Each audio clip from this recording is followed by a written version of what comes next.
Bismillahirrahmanirrahim. Assalamualaikum warahmatullahi wabarakatuh. Innal hamdalillah nahmaduhu wa nasta'inuhu wa nastaghfiruh wa na'udzu billahi min shururi anfusina wa min sayyiati a'malina.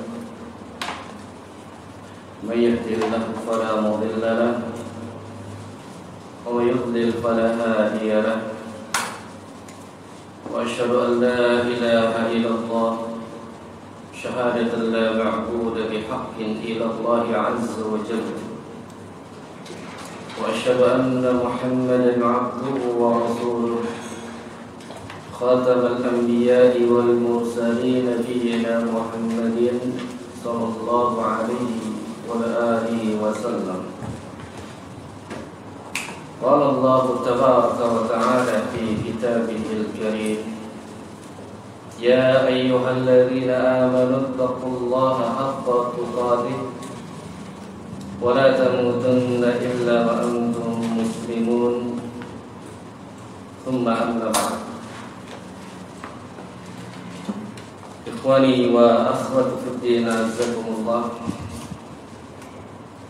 Alhamdulillah, kita bersyukur kepada Allah Jalla Jalaluhu. Segala limpahan karunia nikmat senantiasa masih diberikan kepada kita. Karena itu kita wajib bersyukur kepadanya. Bersyukur atas nikmat yang telah diberikan kepada kita, baik itu dari nikmat Islam, nikmat iman, maupun nikmat sehat walafiat, keamanan di negeri kita, atau nikmat-nikmat yang lainnya. Seandainya kita menghitung nikmat Allah, tentu kita tidak akan pernah bisa menghitungnya. Dan nikmat Allah yang diberikan kepada kita itu begitu banyak.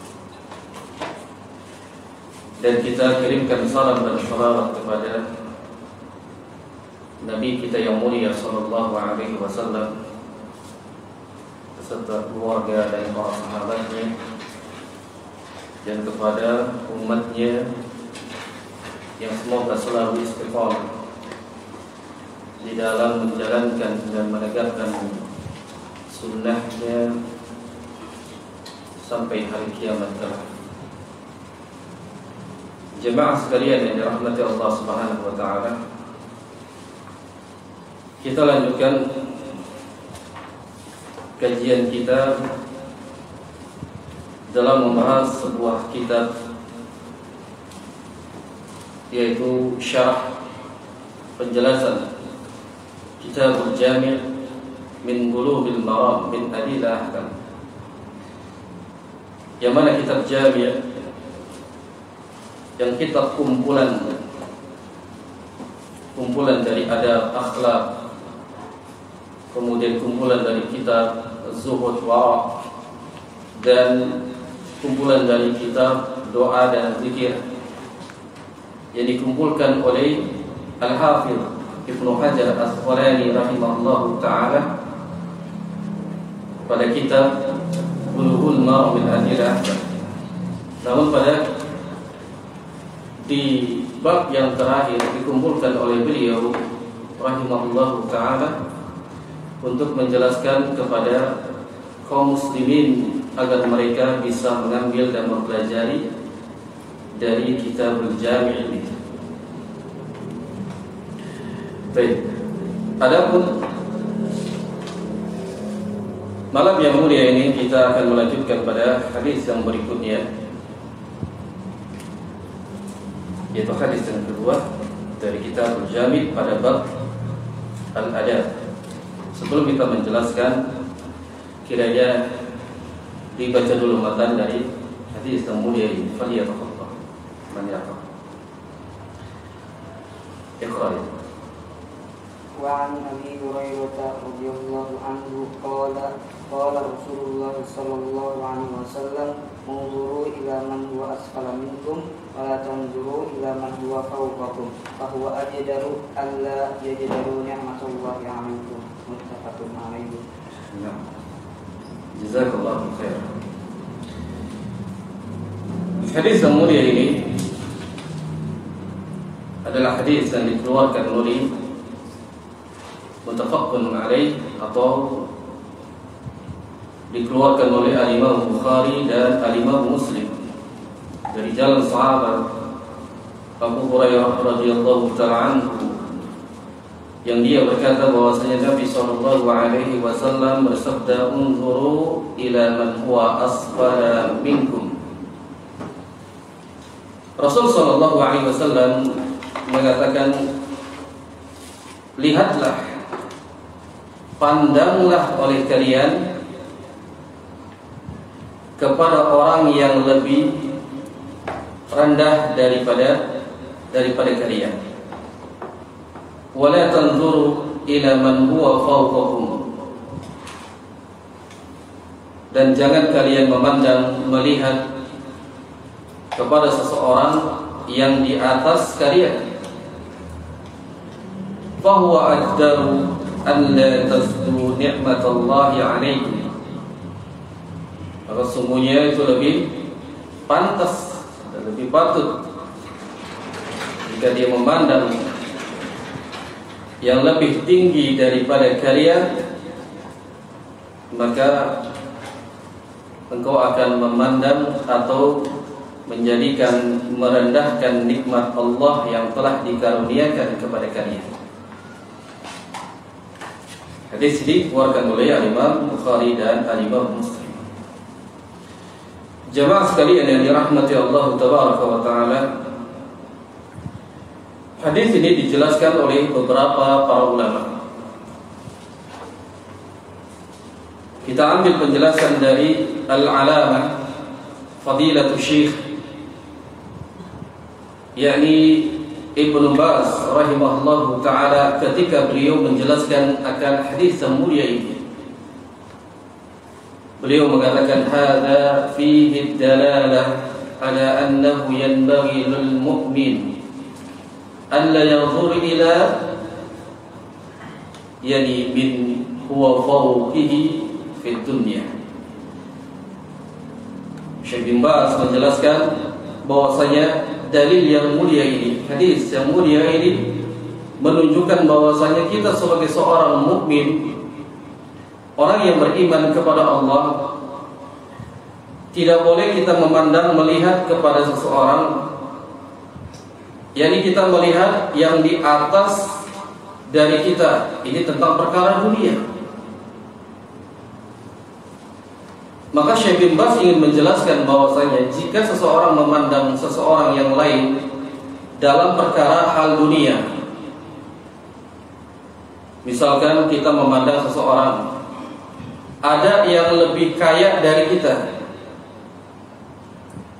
lalu kita memandang seseorang ada yang kita lihat, yang kita pandang bahwasanya orang tersebut, yakni kita pandang dari memiliki harta kemewahan, memiliki yakni sesuatu di dalam dunia yang begitu melimpah.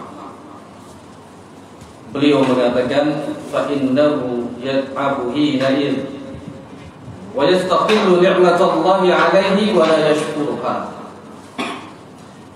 Jika kita memandang dengan hal ini, beliau menjelaskan pada waktu itu kita hanya dapat kelelahan, tidak mendapatkan sedikit pun ganjaran dari Allah Azza wa Jalla.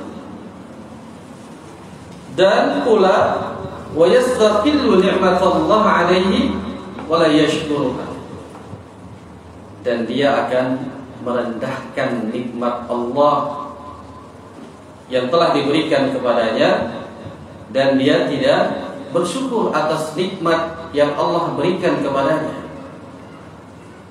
Kita diberikan kemiskinan, kita melihat kepada yang di atas kita yang lebih kaya. Nah, yang dimaksudkan itu dia akan apa? Capek, nggak ada faedahnya, nggak mendapatkan ganjaran, dan termasuk bagian daripada dia apa? Menghilangkan nikmat yang Allah telah berikan kepadanya. Dan ini salah satu bukan bagian daripada adab seorang muslim. Untuk apa kita memandang sesuatu yang di atas kita? Tidak akan pernah mendapatkan ganjaran dari Allah Subhanahu wa taala. Kemudian beliau pun menjelaskan,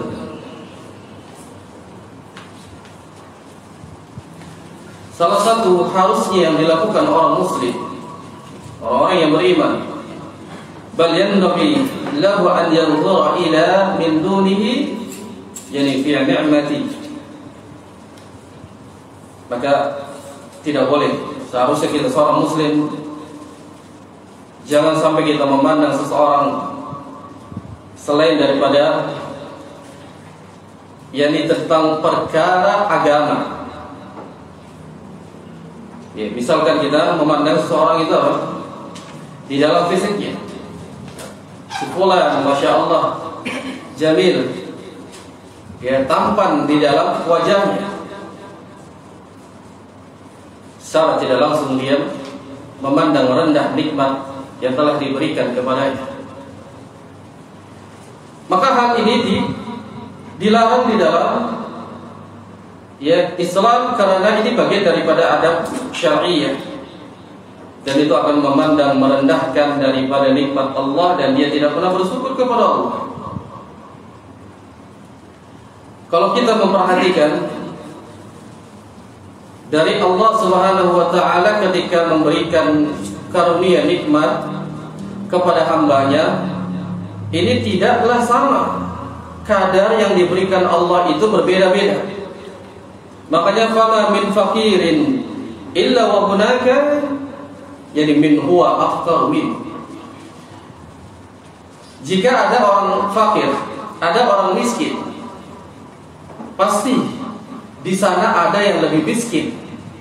Kalau kita miskin, jangan memandang di atas kita. Dan kita meyakini setiap ada kemiskinan pasti ada lagi yang lebih miskin. Kalau kita memandang yang di bawah kita, maka sungguh dalam hadis Nabi SAW, maka engkau akan mendapatkan rasa nikmat karena atas yang telah diberikan nikmat tersebut kepada kita. Dan kalau kita memandang wa ma min maridin illa wa hunaka min huwa ashaddu maradan minhu, kita sakit, jangan memandang malah yang sehat dari kita. Pasti di sana ada yang lebih sakit daripada ya kita yang tidak rasakan sakitnya. Makanya bersyukur setiap apa yang diberikan Allah ini, kita wajib bersyukur. Kata itu sebuah musibah yang tidak disenangi oleh manusia. Dan ini hadis menunjukkan para ulama, kalau kita mensyukuri nikmat Allah, maka kita mendapatkan ganjaran dari Allah Subhanahu wa taala. Kita sakit, sabar. Kalau kita melihat kepada yang di bawah kita ada sakit yang lebih parah daripada kita. Kita miskin, kita melihat ke bawah ada yang lebih miskin dari kita. Dan niscaya orang-orang seperti ini tidak akan pernah menganggap remeh dari nikmat Allah yang telah diberikan kepada kita. Niscaya dia akan mempergunakan dengan baik. Dan semua ini adalah perkara dunia. Wa hadza fi umuri dunya. Ini semua perkara dunia. Enggak boleh kita memandang kepada yang di atas kita. Kalau kita sudah punya sepeda, dulu kita apa? Berjalan kaki mungkin ya. Melihat ada orang yang naik sepeda, masya Allah enaknya kalau naik sepeda. Padahal kalau kita lihat ke bawah ada orang yang mungkin tidak bisa berjalan. Dan itulah yang dimaksudkan oleh Nabi SAW. Jangan melihat ke atas, lihat ke bawah. Akhirnya sudah diberikan sepeda, ada lagi ya lihat orang naik motor, masya Allah enak kalau punya motor, bisa kesana kemari nggak capek. Padahal itu sudah diberikan nikmat oleh Allah. Punya motor, pengen yang bagus, pengen punya mobil, dan terus tidak akan pernah berhenti manusia, karena Allah Subhanahu wa taala telah menetapkan dalam Al-Qur'an manusia itu adalah orang yang mengingkari akan nikmat yang telah diberikan kepada Allah. Tidak akan pernah berhenti. Minta ini dikasih, minta lagi. Minta satu ini sudah diberi, minta lagi. Itulah lazulul kuffar. Manusia itu ya banyak yang mengingkari akan nikmat Allah Subhanahu wa taala. Ini perkara dunia. Maka kita seyogyanya seorang muslim tidak memandang kepada yang di atas. Makanya Nabi SAW sabdakan dalam hadis yang mulia ini, "Unzuru ila man huwa asfala minkum." Ya, lihat kepada yang di bawah kalian. Jangan malah wala tanzur ila man huwa fawqakum. Jangan malah lihat yang di atas kalian. Karena jika kita melihat kepada yang di atas, bahwa ajdaru an la tazdaru ni'matallahi 'alaikum. Saya, jika engkau melihat kepada yang di atas, engkau akan menganggap rendah, meremehkan nikmat yang telah diberikan kepada kalian. Wa amma fi umuriddin, adapun perkara di dalam agama, yang tadi tentang perkara dunia. Kalau di dalam perkara agama, fayanbaghi lahu an yanzura ila min fawq. Kalau di perkara dunia, kita harus melihat kepada yang di atas. Jangan lihat yang di bawah. Ya, lihat yang di atas. Sebagaimana yang disebutkan Syekh bin Baz, fayanbaghi lahu an yanzura ila min fawqihi. Seyogyanya seorang muslim itu jika berkaitan dengan masalah agama, lihat kepada yang di atas kita, jangan yang malah di bawah kita. Karena ini salah satu masuk ke dalam firman Allah Subhanahu wa taala, fastabiqul khair, berlomba-lomba di dalam mencari kebaikan. Jangan malah kita lihat yang di bawah kita. Sebagaimana ya, fala yanzur ila al-qusala al-mujrimin wal 'asar. Jangan malah melihat kepada orang yang malas di dalam perkara agama. Lihat yang semangat di dalam masalah agama. Kalau kita melihat kepada yang malas di bidang agama, kita akan ikut malas seperti yang kita pandang. Tapi lihat kepada yang di atas. Para salaf ini, para ulama menjelaskan kisah dari para tabi'in, generasi setelah sahabat. Pada saat mereka mendapati keimanannya turun, dan ini bagian daripada keimanan. Kadang dia naik, kadang dia turun. Nah, masalah iman itu bisa naik dan bisa turun. Oleh karena itu para ulama mengatakan al-iman yazidu wa yanqus. Iman itu kadang bertambah, naik. Iman itu kadang dia turun. Yazidu bi ta'atillahi azza wa jalla. Biasanya iman itu akan naik kalau dia terus mentaati Allah Subhanahu wa taala. Wa yanqus bil maksiatillahi azza wa jalla. Kadang iman itu turun jika dia selalu bermaksiat kepada Allah Subhanahu wa taala. Dan generasi sahabat, tabi'in, tabi'ut tabi'in, mereka pun mengalami yang namanya futur, turunnya keimanan mereka. Namun pada masanya tabi'in, ketika mereka mulai turun keimanan, mereka segera mendatangi para sahabat. Tentu mendatangi para sahabat yang mana sahabat tersebut yakni ilmunya yang dilihat, yang dipandang, maka niscaya mereka akan kembali imannya naik dengan memandang jadi para sahabat, wajah-wajah mereka dipandang, bergaul bersama mereka, duduk bersama mereka, dan iman itu akan kembali naik. Dan ini bagian daripada kita diperintahkan untuk memandang yang lebih di atas kita jika memang perkara agama, agar kita senantiasa mendapatkan kebaikan. Jangan malah melihat kepada orang yang malas, orang yang bermaksiat, orang yang selalu berbuat dosa dan maksiat. Tinggalkan orang-orang seperti ini. Jangan melihat kepada orang yang seperti ini, malas di dalam menjalankan sunnah, malas di dalam menjalankan agama, syariat Islam. Tinggalkan. Makanya beliau Syekh bin Baz rahimahullah ta'ala mengatakan, jangan melihat itu semua. Yanzur ila ahli al-khair wa musabakhati ila al-khair. Hendaknya kita berlomba-lomba ya untuk mencari kepada kumpulan orang-orang yang di atas kebaikan. Berusaha kita untuk bergabung bersama mereka, berusaha untuk kita dekat kepada mereka, karena kita bukan ya seorang nabi yang kadang kita imannya naik dan kadang kita turun. Namun kalau kita berada di tengah-tengah kaum muslimin yang di atas yakni sunnah, yang di atas ketaatannya, niscaya pada saat kita futur kita senantiasa istiqamah dan kita bisa naik keimanan melihat teman kita. Contohnya begini, ikhwan. Pada saat kita mulai futur, biasanya futurnya tidak seperti ya orang-orang yang munafik. Terkadang kita malas untuk melaksanakan sholat sunnah. Ini satu yang apa?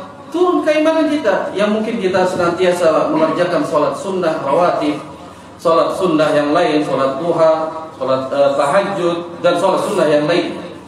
Namun pada saat mulai malas, kita enggan sama sekali melaksanakan sholat sunnah.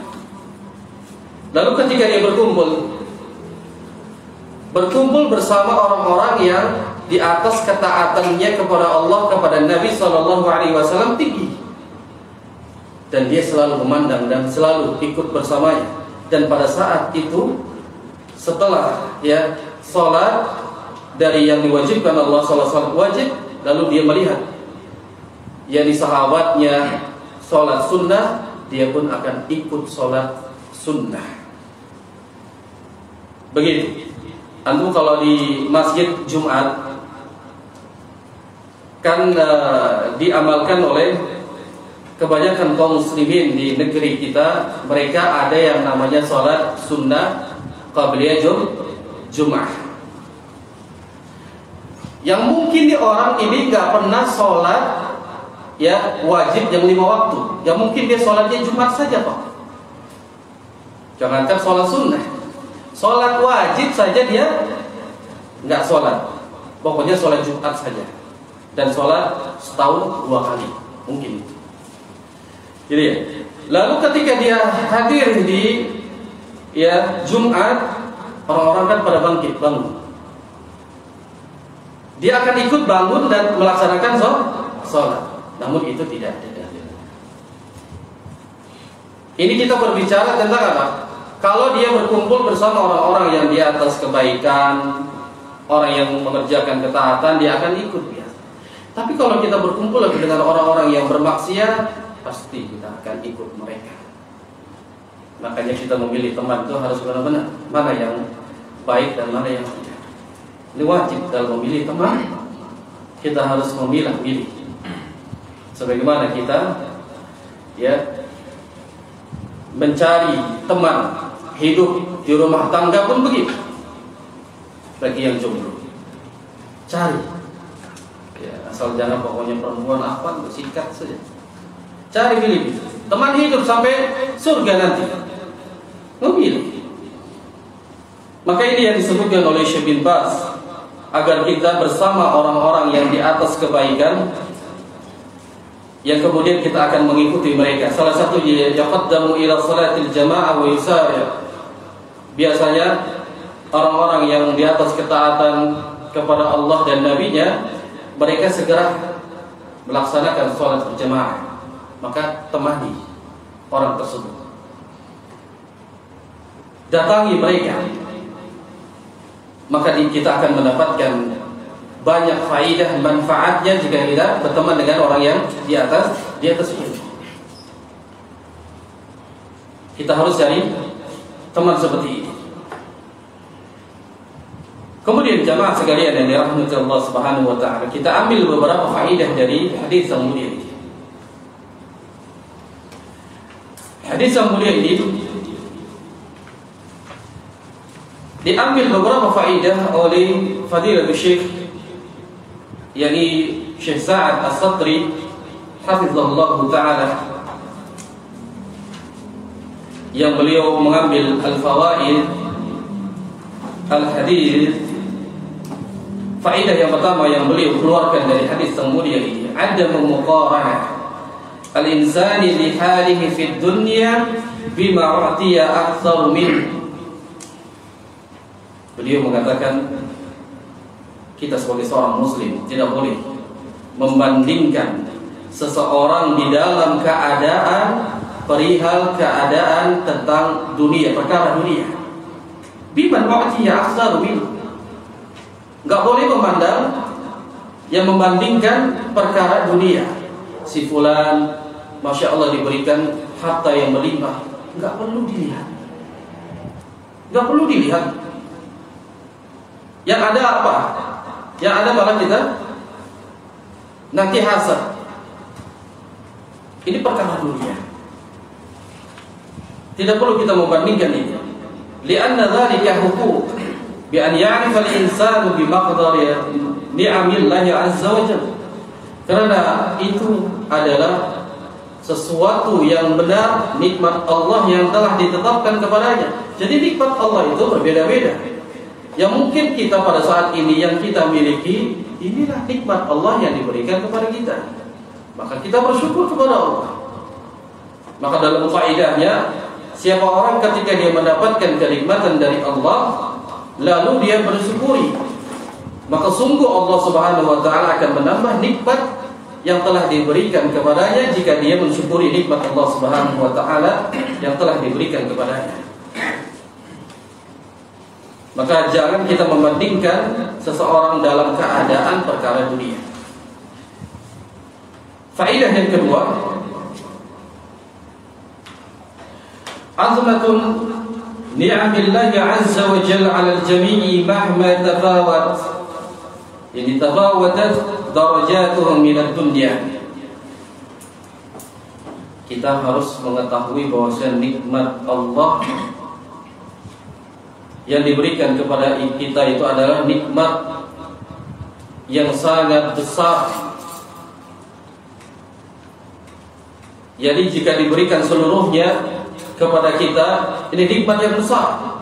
Salah satu sebagaimana nikmat yang besar yang diberikan kepada kita adalah al-Islam. Islam adalah nikmat yang sangat besar. Kalau seandainya kita diberikan Islam, kemudian kita diberikan harta, diberikan yakni keturunan yang saleh dan saleh, dan nikmat-nikmat yang lainnya yang besar pula,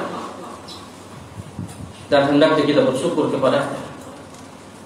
Karena jika kita bandingkan orang kafir ketika dia diberikan kemewahan banyak hartanya, namun dia tidak diberikan nikmat Islam, maka akan sia-sia harta kemewahan yang dia miliki. Kenapa demikian, ikhwan?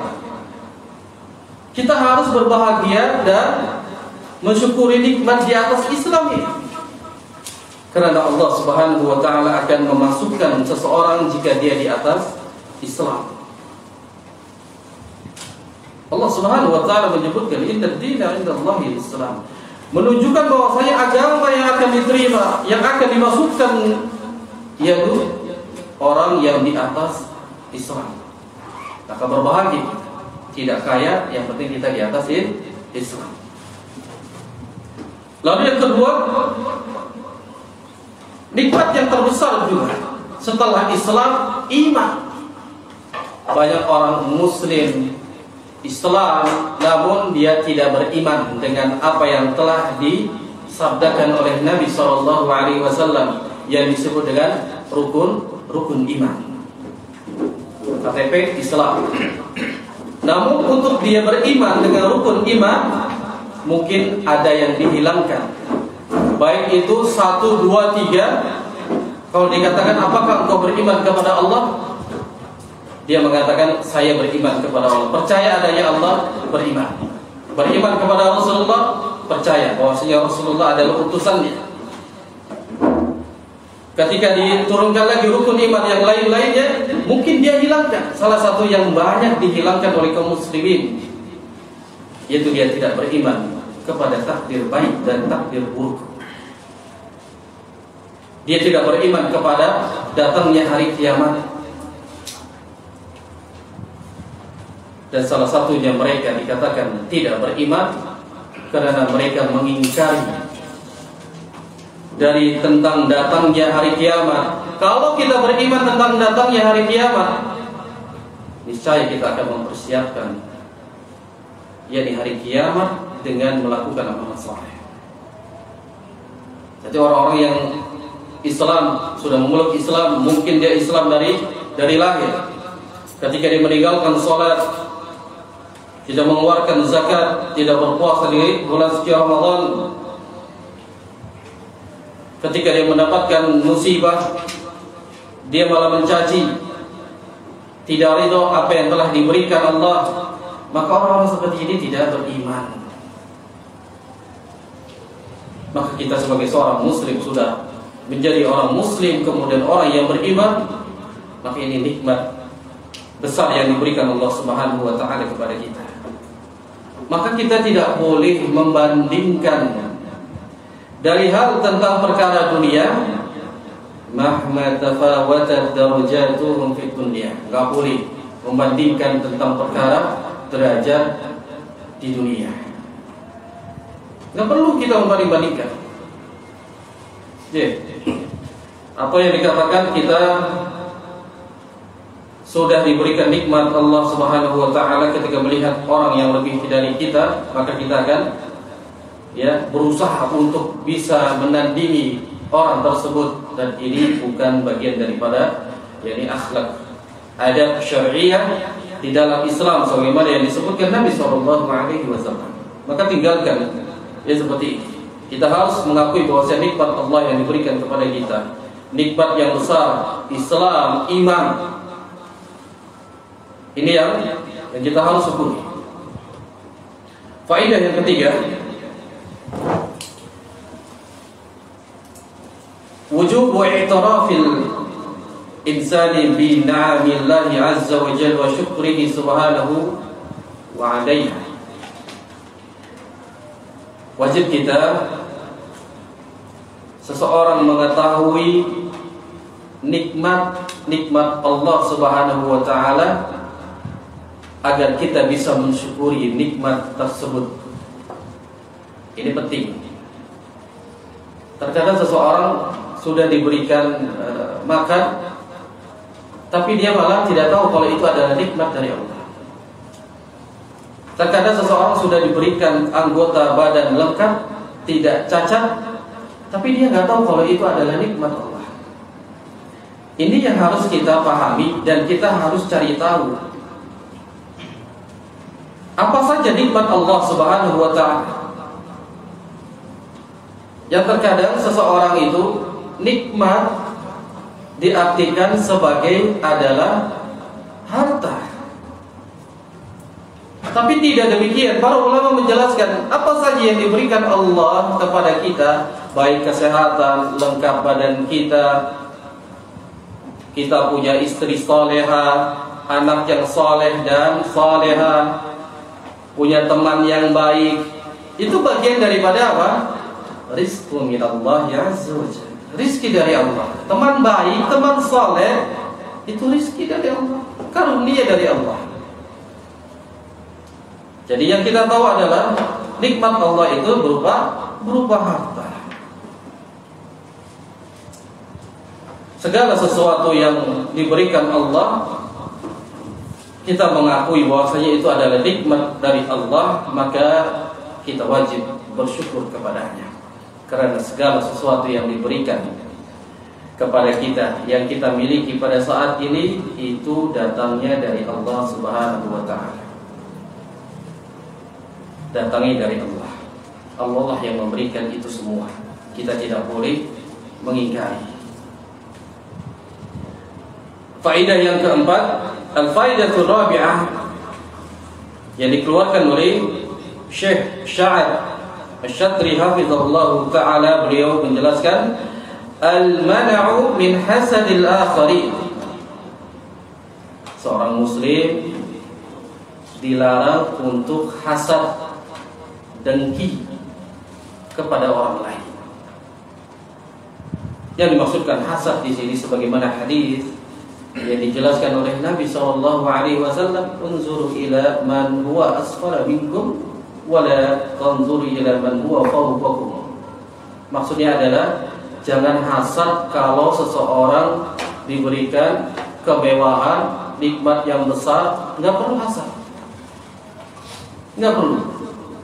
Karena yang kita yakini kadar karunia nikmat yang diberikan kepada hambanya itu sudah ditakar masing-masing, sudah berikan masing-masing. Kita sebagai seorang pedagang melihat pedagang sebelah, masya Allah itu ramai sekali, ya, dari pagi sampai malam nggak pernah berhenti. Ini hasad, nggak perlu kita memandang seperti itu.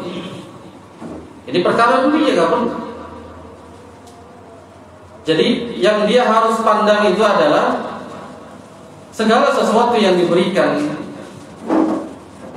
pada saat ini kita nisbatkan kepada Allah. Nggak perlu hasad kita kepada orang lain.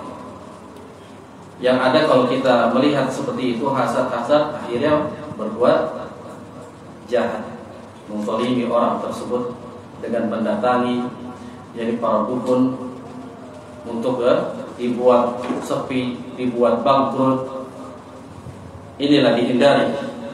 Para ulama mengatakan al-man'u min hasadil akharin.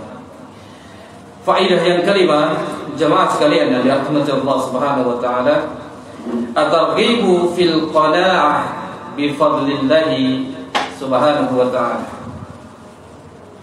Hendaknya kita harus ada keinginan yang kuat di dalam kita bersikap qanaah atas nikmat Allah Subhanahu wa ta'ala yang telah diberikan kepada kita.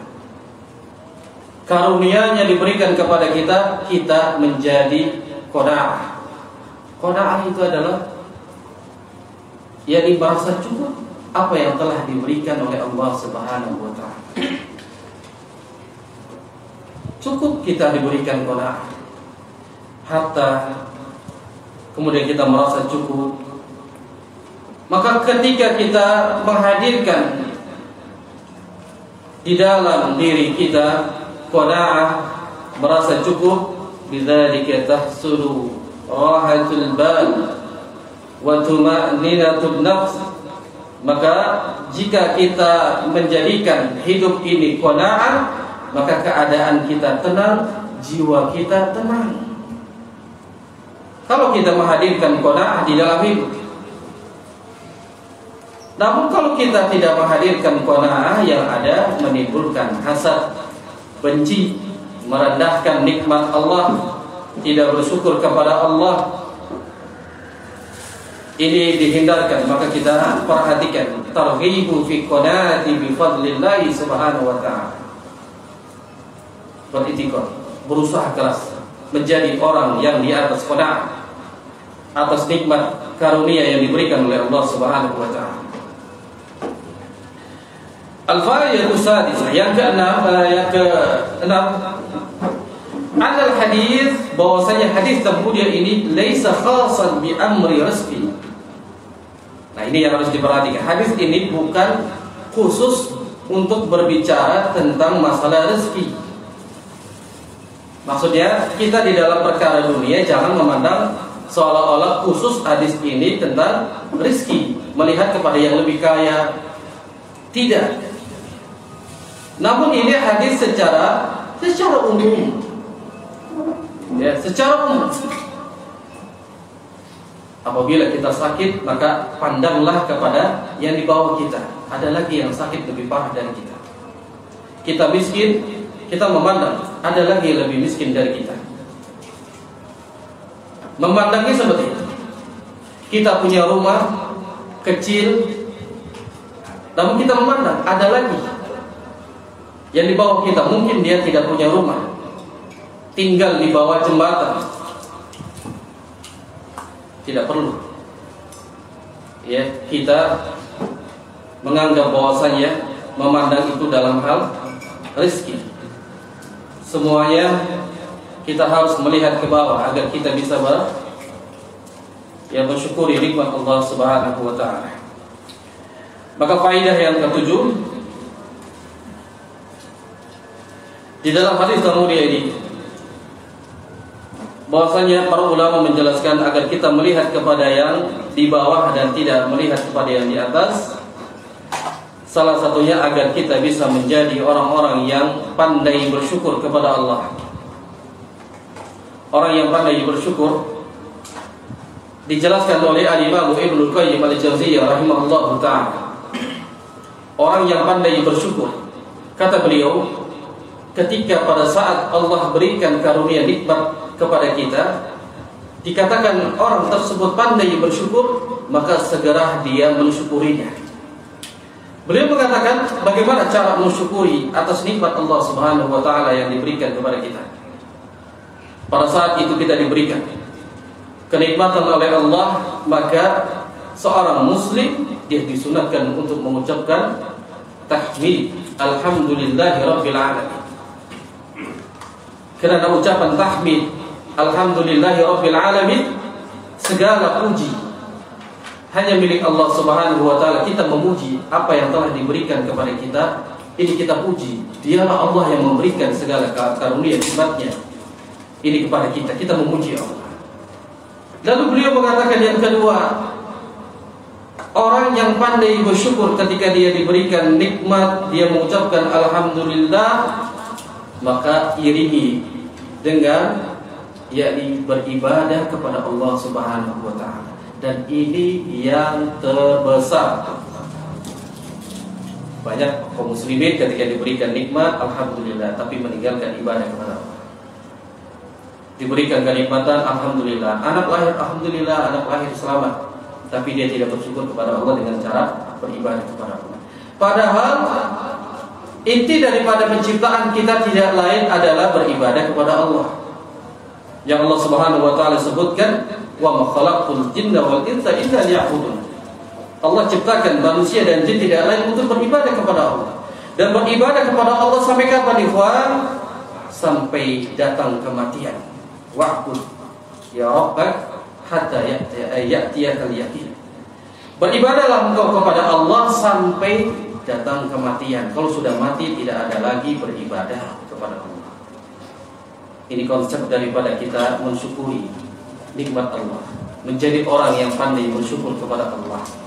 Pada saat itu kita ucapkan alhamdulillah, kemudian kita iringi dengan beribadah kepada Allah Subhanahu wa taala. Wallahu a'lam bishawab. Nanti kita lanjutkan kembali setelah salat Isya berjamaah. Aku qouli hadza wa astaghfirullah li wa lakum. Assalamualaikum warahmatullahi wabarakatuh. Alhamdulillah. Alhamdulillah hamdan kathiran mubarakan fihi. Asyhadu an la ilaha illallah wahdahu la syarika lah. Wa asyhadu anna Muhammadan abduhu wa rasuluh. La nabiyya wa rasul ba'd. Jemaah sekalian, pada Allah Subhanahu wa taala, kita lanjutkan dari pembahasan kitab Syarh Al-Jami' min Bulughil Maram min Adillah Ahkam, buah karya yang disyarah oleh Fadilatul Syekh bin Baz rahimahullah ta'ala dan mengambil beberapa penjelasan dari para ulama kibar. Dan kita akan bahas satu hadis lagi dari hadis selanjutnya. Silakan dibaca dulu. Lihat apa? Wan was ibn Sam'an radhiyallahu anhu ta'ala qala sa'altu Rasulullah sallallahu alaihi wasallam 'anil birri wal ithmi faqala al-birru husnul khuluq wal ithmu ma haka fi sadrika mukarihta an yattali'a alaihi an-nas akhrajahu Muslim. Nah, jazakallahu khairan. Jamaah sekalian, rahmat Allah Subhanahu wa taala. Hadis yang selanjutnya, hadis yang dikeluarkan oleh Al-Imam Muslim dari jalan sahabat, yakni An-Nawas ibn Sam'an radhiyallahu ta'ala anhu. Dari sahabat Nawas bin Sam'an, semoga Allah meridainya. Dan dia berkata, sa'altu Rasulullah sallallahu alaihi wasallam 'anil birri wal ismi. Kata beliau An-Nawas bin Sam'an, semoga Allah meridainya, dia berkata, aku bertanya kepada Rasul yang mulia sallallahu alaihi wasallam mengenai tentang kebaikan dan dosa.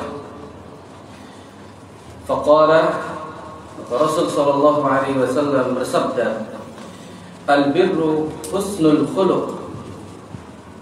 Kata beliau sallallahu alaihi wasallam, kebaikan itu adalah akhlak yang mulia.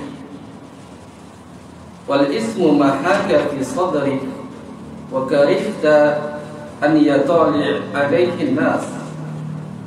Lalu kata beliau sallallahu alaihi wasallam, sedangkan dosa itu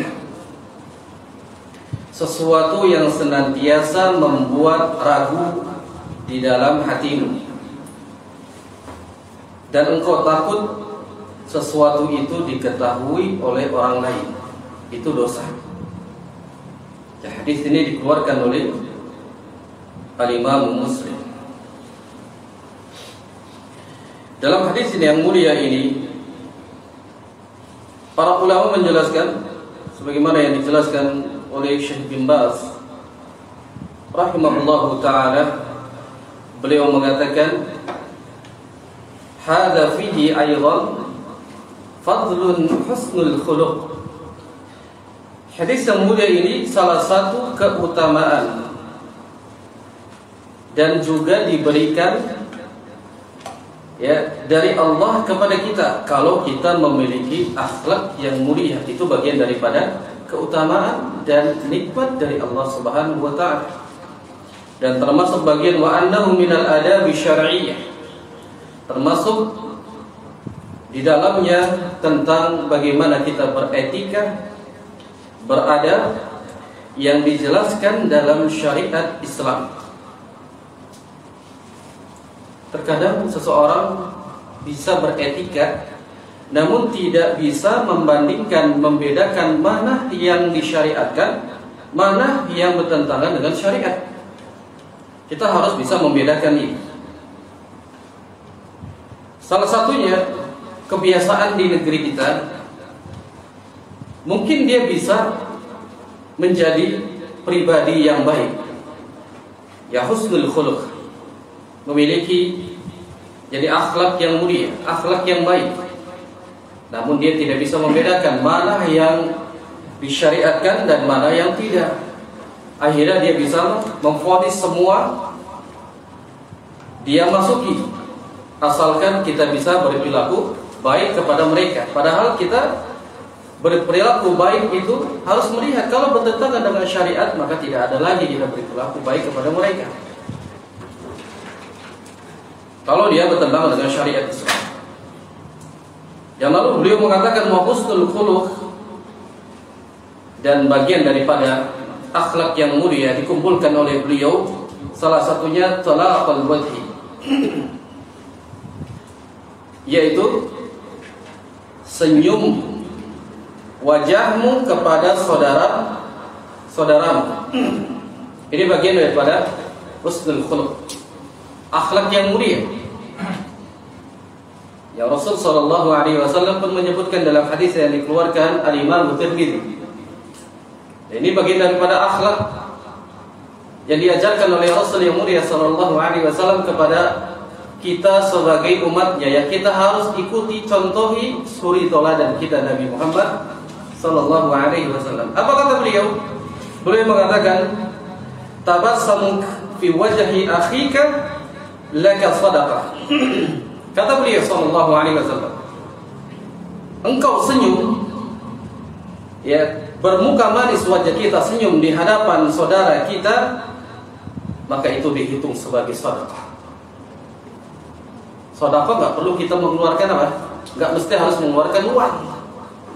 Kita senyum kepada saudara kita, itu sudah dianggap sedekah. Makanya di bagian daripada husnul khuluq, akhlak yang mulia, kita harus senyum di hadapan saudara kita.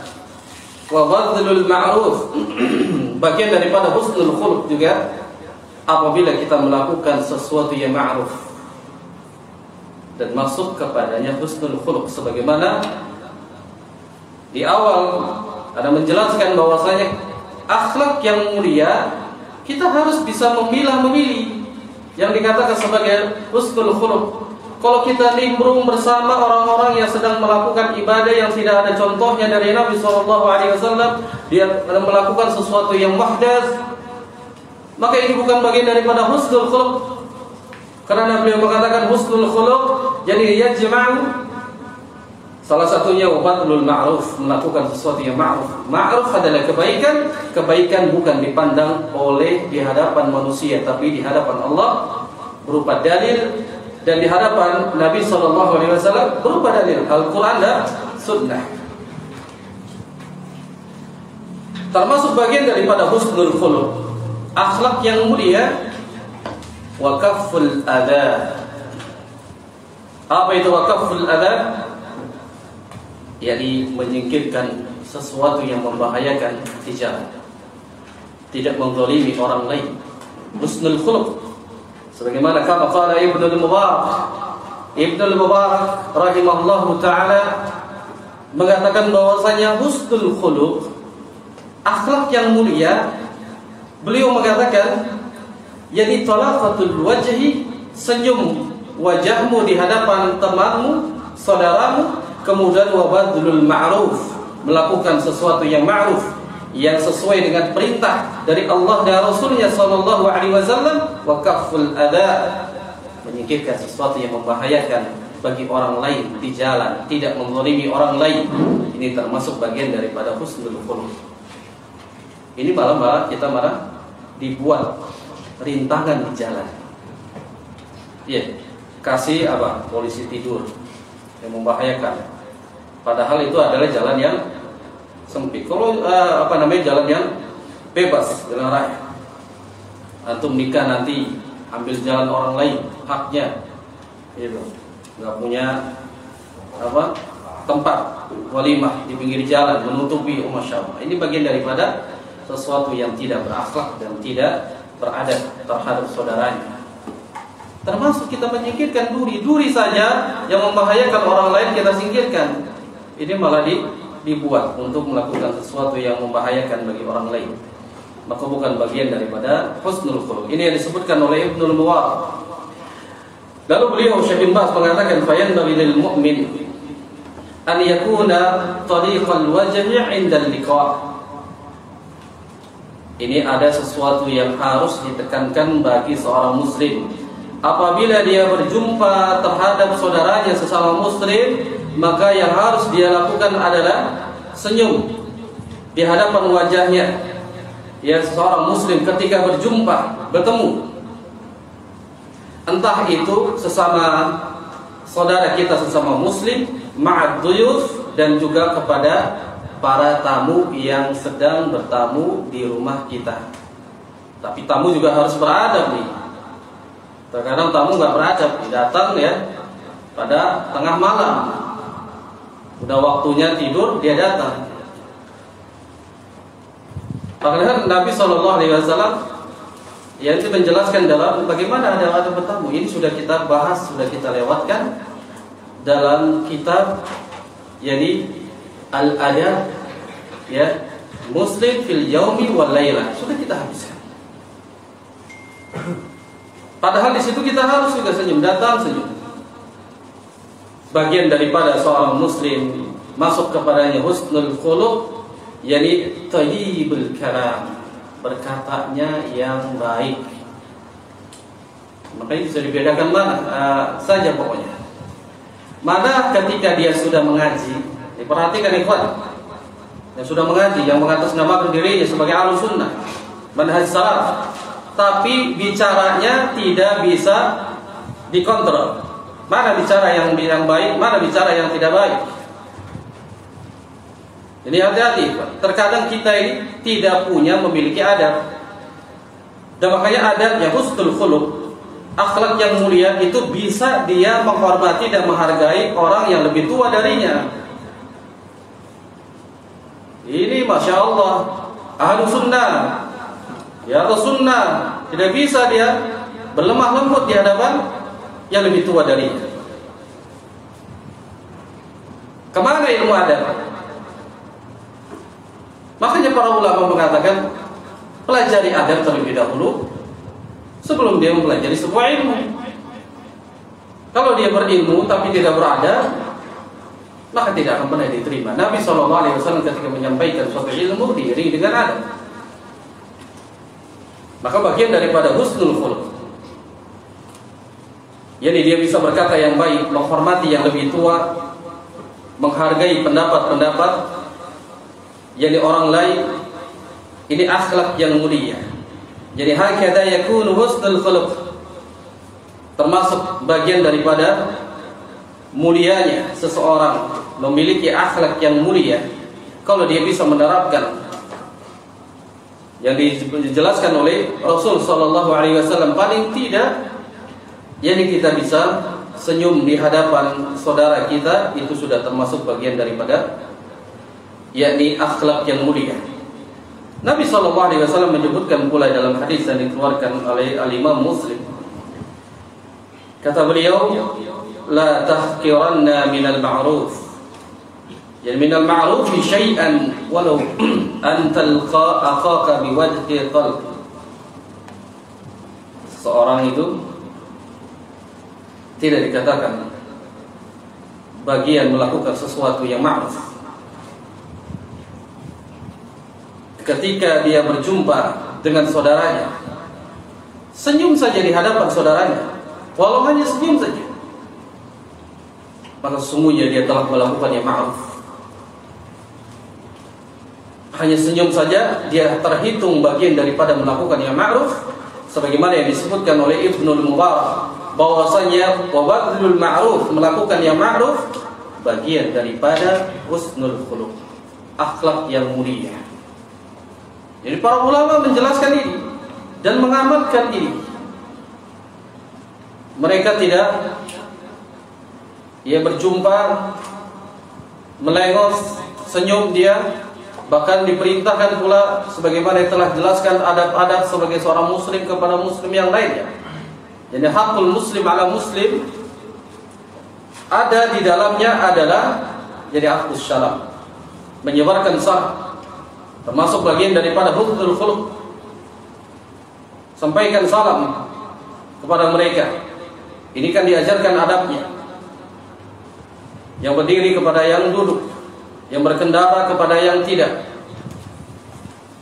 Ini adab-adab di dalam jadi salam, dan itu masuk ke dalamnya akhlak yang mulia. Maka berusaha kita di dalamnya agar bisa mendapatkan apa yang disebutkan Nabi SAW, yaitu mendapatkan husnul khuluq, akhlak yang mulia, yaitu dengan senyum di hadapan saudara kita, melakukan yang ma'ruf. Lalu kata para ulama menjelaskan hadis ini, sahabat yakni Nawas ingin mengetahui mana yang baik dan mana yang buruk. Maka Rasul sallallahu alaihi wasallam hanya menjelaskan secara global bahwasanya kebaikan itu adalah al-birru husnul khuluq. Kebaikan itu adalah akhlak yang mulia. Wal ismu mahaka fi sadrik wa karihta an yutalli alaihi nas. Sedangkan dosa itu adalah yang apabila sesuatu itu yang membuat ragu di dalam hati dan sesuatu yang takut diketahui oleh orang lain, itu dosa. Makanya perlu diperinci, dijelaskan secara panjang lebar apa yang dimaksudkan dengan al-birru, kebaikan. Maka kebaikan ini dijelaskan oleh Al-Imam Nawawi rahimahullahu ta'ala. Beliau mengatakan dalam kitab Sahih Muslim, yang mana para ulama mengatakan al-birru yakunu bimakna as-silah atau bimakna sadaqah. Kata beliau bahwasanya al-birru itu, kebaikan itu dijelaskan oleh para ulama termasuk juga silaturahim, itu adalah kebaikan. Sedekah adalah kebaikan.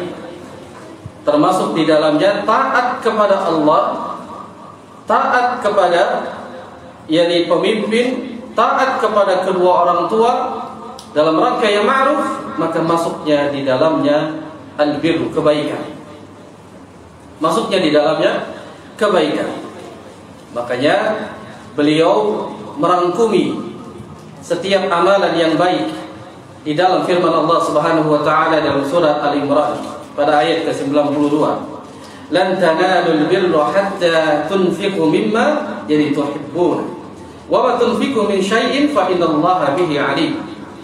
Allah Subhanahu wa taala firmankan, kamu tidaklah sekali-kali akan dapat mencapai derajat hakikat kebaikan dan kebaktian yang taat kepada Allah yang sempurna sebelum engkau mengeluarkan sebagian infak dari apa yang engkau senangi, dan sesuatu apa juga yang engkau berikan, maka sesungguhnya Allah mengetahuinya. Fa innallaha bihi 'alim. Maksudnya adalah tidak dikatakan sebagai kebaikan apabila kita mau mengeluarkan sesuatu yang kita cintai. Sulit kalau kita memiliki sesuatu yang kita cintai, yang kita sayangi, untuk dikeluarkan di jalan Allah Subhanahu wa taala. Sebagaimana harta, sebagaimana zakat dan semisalnya, tidak dikatakan sebagai kebaikan kalau dia menahan, tidak mengeluarkan. Maka ya Allah, ketika hambanya mengeluarkan sesuatu karena Allah akan mengetahuinya dan akan memberikan ganjaran yang lebih besar. Dan bahkan disebutkan oleh sahabat Ibnu Mas'ud radhiyallahu ta'ala anhu, beliau menjelaskan tentang al-birru, yang beliau adalah ulamanya dari tabi'in. Dikatakan pula oleh sahabat Ibnu Abbas, yang mana Ibnu Mas'ud dan Ibnu Abbas ini wa ta'ifatun minat tabi'in, maksudnya adalah pegangan jalan manhaj yang diikuti oleh para tabi'in. Itu yang dimaksudkan. Yang beliau mengatakan al-birru huwal jannah, kebaikan itu sesungguhnya adalah surga. Balasannya apabila seseorang melakukan kebaikan, Allah gantinya dengan surga. Waqila, pada saat dikatakan oleh beliau, ada juga yang mengatakan al-birru al-amal salih, kebaikan itu adalah masuk, melakukan suatu ibadah yang baik berdasarkan Al-Quran dan Sunnah yang dijalankan sebagaimana para sahabat, tabi'in, diamalkan lagi oleh tabi'ut tabi'in dan generasi yang mengikuti manhaj dan amalan akidah mereka. Ini masuk ke dalamnya al-birru al-amal salih. Jadi kebaikan itu luas dan begitu besar ganjarannya, yaitu surga. Oleh karena itu Nabi SAW menyebutkan dalam hadisnya, "Alaikum bi'amal salih." Hendaklah kalian itu senantiasa melakukan amalan saleh. Apa kata beliau sallallahu alaihi wasallam? Fa innahu, sesungguhnya amalan saleh yang engkau lakukan, yahdi ilal birri, dia adalah petunjuk untuk mendekatkan engkau kepada kebaikan. Al-birri, ya.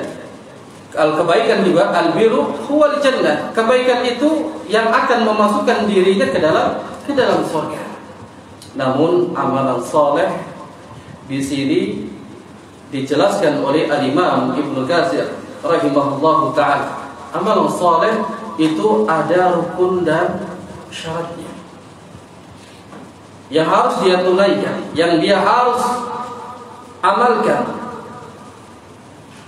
Yang beliau mengatakan, yang pertama khalisan lillahi azza wa jalla. Yang kedua mutaba'ah li Rasul sallallahu alaihi wasallam. Amal saleh yang benar, yang membawa kepada kebaikan, kebaikan membawa kepada surga. Beliau katakan, ruknul amali mutaqabbil an yakuna khalisan lillahi azza wa jalla wa shawaban ala syariati Rasulillah sallallahu alaihi wasallam. Dia harus tanamkan, dia harus lakukan adalah ikhlas, kemudian mengikuti amalan tersebut di atas sunnah. Maka ini yang disebutkan amalan saleh yang membawa kepada kebaikan, kebaikan membawa kepada surga apabila dia di atas keikhlasan dan di atas sunnah Nabi sallallahu alaihi wasallam. Bahkan berkatalah sahabat Atiyah Al-Aufi, beliau mengatakan al-birru huwa ta'ah. Masuk ke dalamnya kebaikan itu adalah taat. Maksudnya taat di sini, imma kita sebagai ahli sunnah, ketaatan kita di dalam Al-Quran, kita diperintahkan taat, ya ayyuhalladzina amanu atiiullaha wa atiiur rasul wa ulil amri minkum. Kita taat kepada Allah yang pertama, kita taat kepada Rasul sallallahu alaihi wasallam, dan kita taat kepada pemerintah, pemimpin kita. Namun mentaati sang pemimpin dalam hal yang ma'ruf, tidak boleh dalam hal yang bermaksiat kepada Allah. Karena Nabi sallallahu alaihi wasallam bersabda, la ta'ata, tidak ada ketaatan bil makhluk, kepada makhluk, fi maksiatil khaliq, dalam rangka dia sedang bermaksiat, memaksiati, berbuat dosa kepada Allah Subhanahu wa taala, tidak ada ketaatan. Termasuk bagian daripada kebaikan itu taat. Taatnya seorang istri kepada suami, maka ini masuk ke dalamnya al-birru, kebaikan. Al-birru yahdi ila jannah. Seorang istri apabila dia salat 5 waktu, berpuasa di bulan suci Ramadan, kemudian dia menjaga kemaluannya, kalau dia taat kepada suaminya, apa kata Nabi sallallahu alaihi wasallam?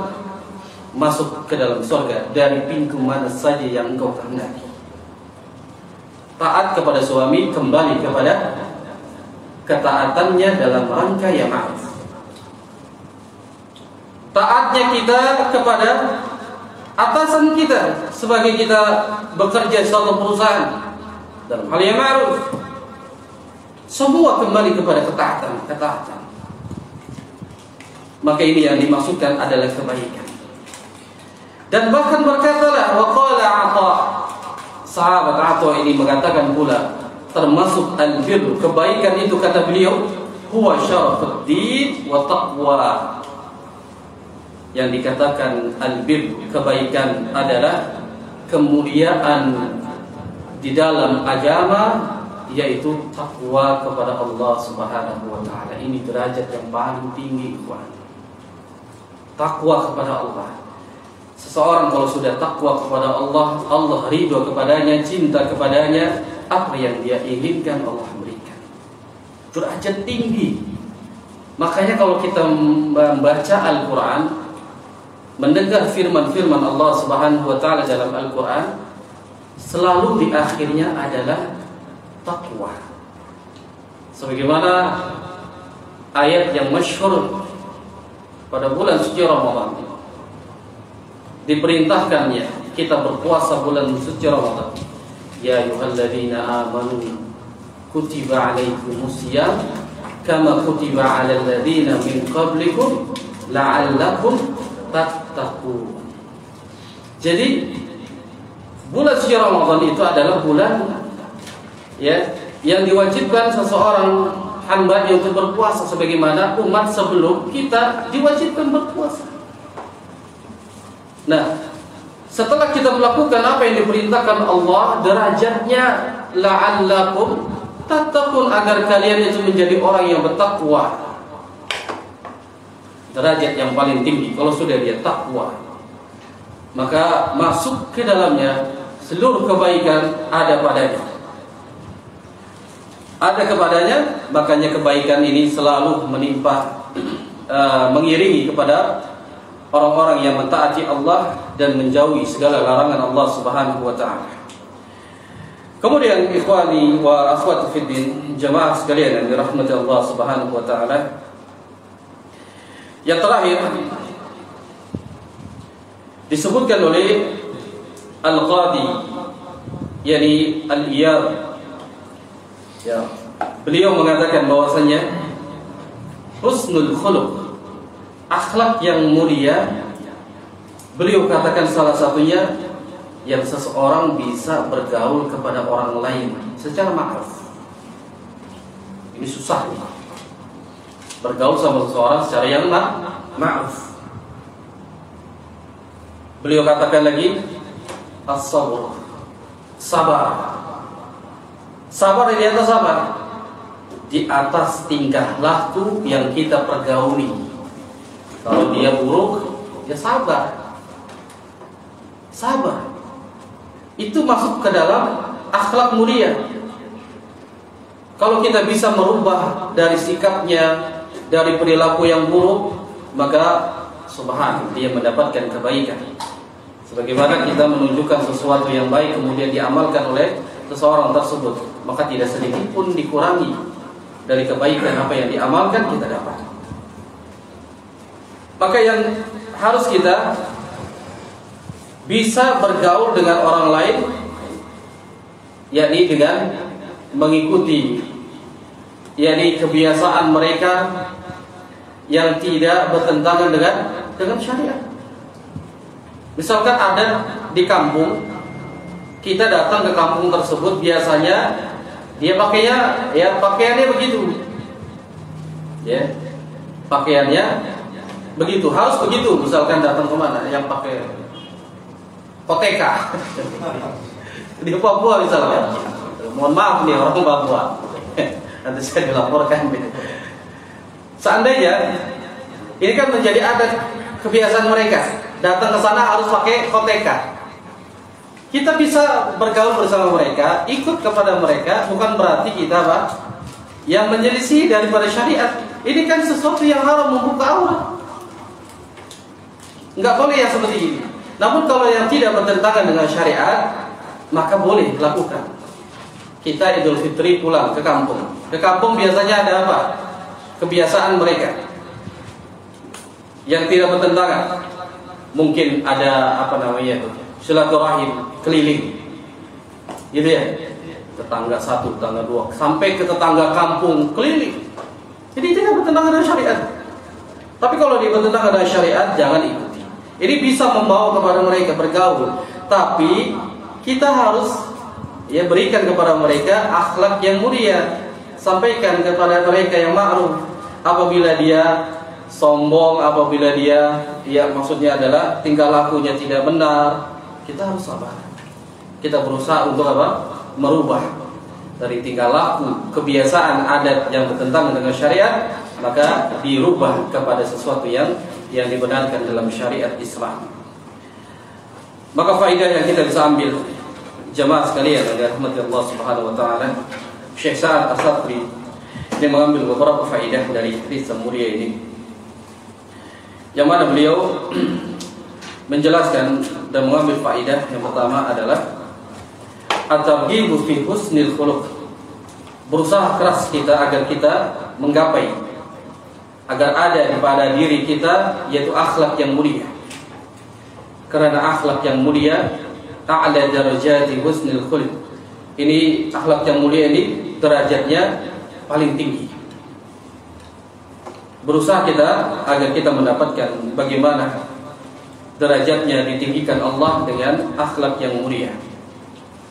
Kemudian yang kedua, faedahnya tafsirul ismi bima taraddada fi sadri mimma la yuhibbul mar'u, yani ittala'a al-akharin alaihi. Jadi di sini penjelasan tentang perkara dosa. Dosa itu kata beliau salah satunya adalah yang membuat ragu di dalam hati. Makanya Nabi SAW ketika engkau mendapati keraguan, maka tinggalkan itu keraguan. Misalkan kita makan sesuatu makanan, ini halal atau haram? Ini halal atau haram? Tinggalkan keraguan itu. Itu yang membuat ragu dalam hati. Ini halal atau haram? Kita nggak tahu ilmunya. Tinggalkan keraguan. Sesungguhnya orang yang meninggalkan keraguan, syubhat, maka sesungguhnya dia telah menyelamatkan agamanya. Selamat, tinggalkan. Lalu beliau menjelaskan bahwasanya dosa itu salah satunya adalah kita tidak suka yang ada di hati kita dilihat, diketahui oleh orang lain. Itu dosa. Ada dosa terang-terangan melakukan dosa? Ada. Tapi biasanya dosa, kalau melakukan dosa itu kan diam-diam, supaya orang lain itu tidak tahu. Itu kan dosa. Kalau ketahuan, ya. Maka ini yang dijelaskan. Dosa itu takut diketahui oleh orang lain. Makanya kita harus berusaha untuk meninggalkan keraguan, kemudian meninggalkan niat yang tidak baik, mencelakai orang lain, maka tinggalkan semua itu. Yang ketiga, annal ma'asi sababun lidayyiqin as-sadri, jadi wattarabi qalbi. Sesungguhnya maksiat yang kita lakukan ini, maksudnya dosa dan maksiat, itu salah satu sebab dapat menyempitkan dada kaum muslimin. Dada itu sempit kalau dia banyak melakukan dosa dan maksiat. Yang dimaksudkan sempit, kata para ulama, sempitnya untuk melakukan ketaatan kepada Allah Subhanahu wa taala kalau sudah banyak melakukan dosa dan maksiat. Orang kalau sudah maksiat mau sholat tuh berat. Iya, berat sekali. Aduh, salamin aja kan. Berat. Untuk mengeluarkan infak sedekah berat. Karena ada yang menghalanginya, ada yang membuat sempit dadanya. Apa itu? Maksiat. Kalau untuk dia maksiat, tidak lagi dia menahan dikeluarkan. Gampang dia bisa datang. Kalau ada sesuatu yang maksiat tanpa perlu diundang, datang sendiri, bukan ikut. Datang sendiri. Ada hajatan tuh di sana, ada maksiatnya, ada biduan wanitanya tuh yang berpakaian tapi telanjang. Datang ikut, banyak berbondong-bondong. Tapi kalau untuk datang majelis ilmu, sholat berjamaah, berat. Ada apa ikhwan? Banyaknya dosa dan maksiat yang dia lakukan, yang dapat sababun lidayyiqin sadri, sempit dadanya, tidak bisa jadi lapang, tidak bisa menerima kebenaran, termasuk bagian daripada maksiat. Kita sudah sampaikan nih, ini dalil Quran, ini dalil Sunnah, ya. Tapi dia sulit untuk menerima itu dalil Quran dan Sunnah. Ketahuilah dia banyaknya dosa dan maksiat, sempit, egois, ya sama juga tuh, sempit dadanya. Maka tinggalkan itu maksiat agar kita bisa lapang hati kita bisa menerima yakni kebaikan. Yang terakhir, at-targhib fi tarki mawadhin syubhat. Kata Fadilatul Syekh jadi Sa'ad Syatri, hendaknya kita berusaha keras untuk meninggalkan dari perkara-perkara yang jatuh ke dalam perkara syubhat. Syubhat itu adalah ragu-ragu, keraguan. Tinggalkan. Berusaha untuk meninggalkan sesuatu. Kalau udah ragu, udah tinggalkan saja. Makanya kan dalam antum nih yang masih muda, kalau ta'aruf atau yang mau nikah lagi lah, boleh lah. Kalau mau nikah lagi kan, kalau sudah nazar, waduh, ragu, tinggalkan sudah, jangan dipaksakan. Makanya ada sholat istikharah. Gitu. Tapi insya Allah Abu Hamam yakin ya, nggak ragu ya. Nah, warahmatullahi. Baik, ikhwan dan akhwat jamaah sekalian, ya rahmat Allah Subhanahu wa taala, mungkin dua hadis yang kita bahas pada pertemuan kita kali ini. Mudah-mudahan kita bisa mengambil faedah beberapa manfaat dari dua hadis yang disabdakan oleh Nabi sallallahu alaihi wasallam dalam kitab jadi Al-Jami' dari kitab kumpulan dari Bulughul Maram min Adillah Ahkam yang ditulis oleh Al-Hafidz Ibnu Hajar Asqalani rahimahullahu taala. Allah a'lam bishawab. Mungkin ada soal dari jamaah sekalian. Kami silakan.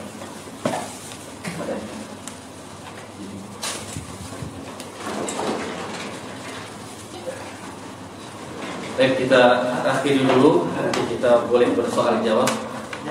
Subhanakallah wa bihamdik, asyhadu an la ilaha illa anta, astaghfiruka wa atubu ilaik. Assalamualaikum warahmatullahi wabarakatuh.